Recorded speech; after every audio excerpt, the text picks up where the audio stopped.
here with another episode of Reading Between the Lines.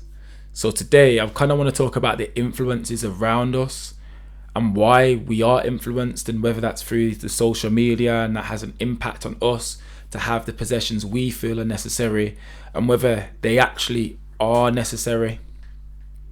So I think I'm quite lucky in terms of my age. I'm 25 now, and I've just about skipped the stage of the whole social media boom. I know I'm still here, I'm still using it, but I can kind of see the transition. I've been in a position to see both angles, see it progress a little bit from days when it was MSN in the bedroom.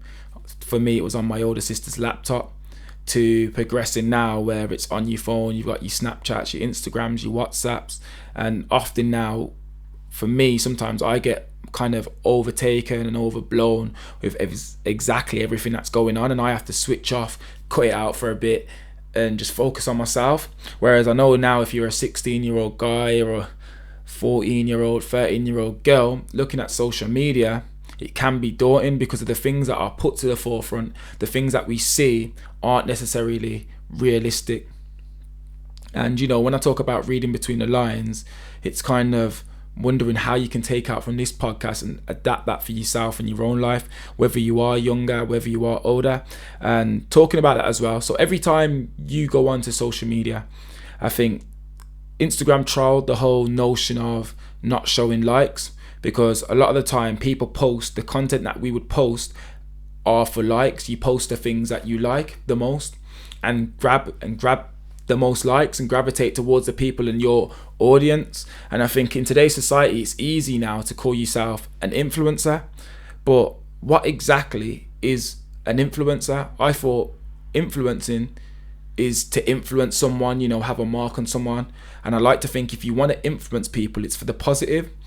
But once again, going back to that example of the 13, 14-year-old girl, if she's logging onto Instagram on a regular basis and seeing fitness models, for example, portraying that they got this body in the gym, and maybe it wasn't through the gym, same for guys, looking on these magazines and seeing guys with a chiseled 8-pack in the picture with all the girls, is that a positive influence? Then maybe they've taken shortcuts. I can't speak on what shortcuts they've taken, but sometimes it's just unrealistic and it doesn't look realistic. You see abs in 30 days when once again he's chiseled down to a T, and she's looking great, curves, etc, etc, but has she really put the work in the gym to get these bodies? So once again, are you being a positive influencer? And I think, correct me if I'm wrong, it was Kylie Jenner that came out with a big talk saying it was serious and it was about acne, and there was a bit of an uproar because once again, what are you influencing? Are you using your platform for a positive or a negative? So I just wanted to paint that picture before we get into the nitty gritty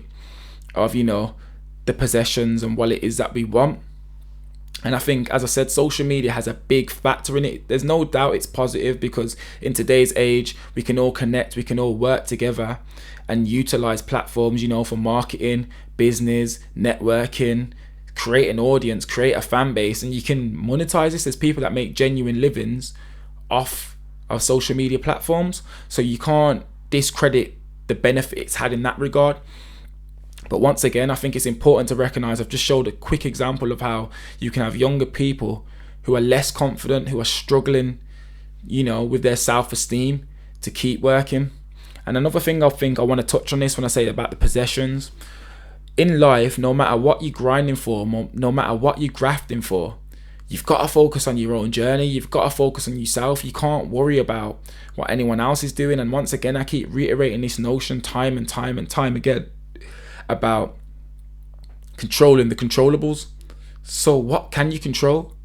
You can control what you do. You can control what happens around you. But every time we log onto our phones and we look at everything that's going on, we can't control what we see, and sometimes it is doing more harm than good, as we said earlier. But if I'm on my journey for success and on my route for progress, and I think I should be having this car by 25, once again using my own example, having this car, this house, I should be wearing a certain amount of clothes, does that detract from the decisions that you make and place unnecessary pressure on yourself? So for example, with me, my first car, it was a 207. Then I had a Fiat Bravo. Now I've got a Ford Focus. There's people in my scenario, my age group, some are driving A classes, M3s, and A3s, looking the part. Let's be honest. Let's put it that way. And I can either look at that and think, do you know what? I want that now, and rush a process, or I can be patient and focus on myself and not worry what anything else or anyone else is doing. And I think it was Eric Thomas that said something important that always stuck with me. He said 21 years is 21 years, so it takes you 21 years to be 21. You can't rush the process. The process is the process. The time is the time. And Gary Vee says this all the time about keeping up with the Joneses. We need to just focus on ourselves. We can only do what we can do. And we're in a society now where, as Elon Musk put it, about becoming bionic, and he sees it as we are humans, but we have to rely on devices. So let's say you haven't got your phone for an hour, 2 hours, you might start having a panic attack, when really you don't need your phone, but you become so reliant upon a device. The device has become you, that it's become a part of yourself, and this possession is key and iconic to you as a person. So once again, and even him, to be fair, for himself, he spoke about, with his possessions, wanting to get rid of his houses and all of his assets. And fair enough, he's going to have the money, but I'm just painting a picture to show once again that someone that says possessions don't really mean much. And I think if you're on your journey for growth, and let's say you started at the bottom, me personally, I like to call it of the growing in the struggle started here, and I'm trying to elevate myself. If I've started here and at this specific level where I am now, why do I want possessions? Because people at the top with more money than me clearly don't want possessions either. Is it me trying to fill a void or fill a gap? And that's not me saying you shouldn't have anything nice, but I think a moment in time needs to come where we question these things and think, is it necessary? And it's fine having these items. Once again, I'm not slandering anyone saying you can't wear the best shoes, the best trainers, McQueen's, before Giuseppe's is a thing, Christian Lubes, all that good stuff there. I've not got a pair. Balenciaga's, I've not got a pair. And it's not saying you can't wear these things, but you need to get your priorities in check. And sometimes on your journey for success and growth, I think there's a step-by-step process of not rushing it again. So let's not try to get to 21 when we're at 13, 14, 15. And that's why I touched on the social media aspect, because we're trying to rush these things. We're trying to get there before our time, because we're seeing these influencers with hundreds and thousands of likes, getting a lot of love, these blue ticks verified to say this is someone who is a positive figure in society. But really, are they having that positive effect? So looking at your own journey and your own aspect of growth and what you deem as success, don't get yourself down. There was a time in my life when I was down, didn't have a lot, dead broke. To be fair, I used to go to uni. I was with my friend Ramon, he won't mind me saying this. And we always used to walk around. We had like a couple pair of trainers, a couple black tracksuits. And we used to say, we need to step it up. We need to go and get this money in now and go do it now. But at these times, it was at uni, trying to be on a straight and narrow, get the grades. And we were struggling. I remember, I think he was down to his last fiver after he paid his rent and, for his accommodation after student finance. I remember I'm laughing now because I used to watch him go to the cash machine and he'd have like £22 and probably 60 something pence for a week. And I've seen these scenarios. So that was a big aspect in my life, when you can either watch other people and think we need to step our game up, or focus on ourselves and play the long game. And I'm not saying that long gone now, because I'm the same person, but what I can see is that there's been growth for myself and I'm happy with where I've got to.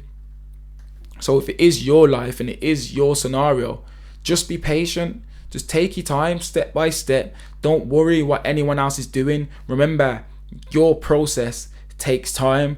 When I was on my process, only I could see my vision, and it's having that faith, that belief to know exactly what you're doing is going to come to fruition. Just have faith in it, have faith in you, and know that you've got all angles covered. Because once again, to somebody else it might look unrealistic, but to you, if you've got all bases covered, you've been putting in the work, that gives you confidence.